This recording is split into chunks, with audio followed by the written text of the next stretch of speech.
and welcome to World Watch on Oweleketv. I am Antonia Owekolo. A U.S. appeals court panel on Wednesday seemed divided over whether to continue blocking a Republican-backed Texas law that would empower state authorities to arrest and prosecute migrants and asylum seekers suspected of illegally crossing the U.S.-Mexico border. A three-judge panel of the New Orleans-based 5th U.S. Circuit Court of Appeals is considering whether to allow the law known as SB 4 to take effect, while the state appeals a judge's ruling that prevented it from being enforced, pending the outcome of a challenge by the administration of Democratic President Joe Biden and civil rights groups. SB 4 would make it a state crime to illegally enter or re-enter Texas from a foreign country and would allow state judges to order that violators leave the United States, with prison sentences up to 20 years for those who refuse to comply.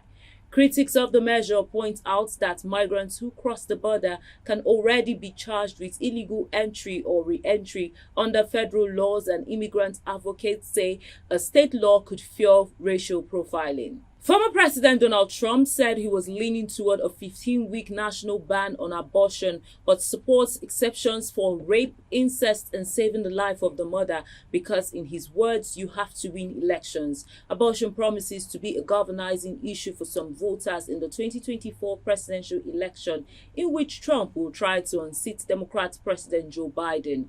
A call for a 15-week national ban is likely to displease both sides of the abortion debate, with conservative groups unhappy with what they view as an overly permissive time limit and abortion rights activists opposing the idea of any kind of national ban. The former Republican president, whose three conservative appointees to the Supreme Court secured the majority needed to overturn Roe v. Wade in 2022, has not been specific on whether he would sign a national ban into law.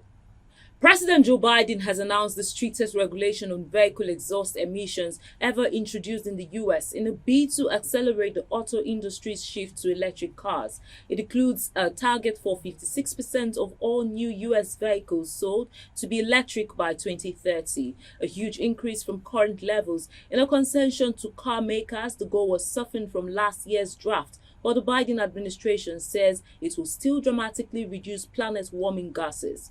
Wednesday's regulation will prevent 7 billion tons of carbon dioxide emissions over the next 30 years, according to the Environmental Protection Agency. That's all we have for you on World Watch. I am Antonia Owekolo.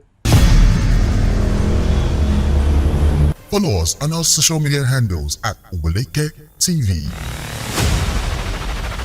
Visit our website at www.oweleketv for a thrilling journey. Oweleketv, rising star at the fairground.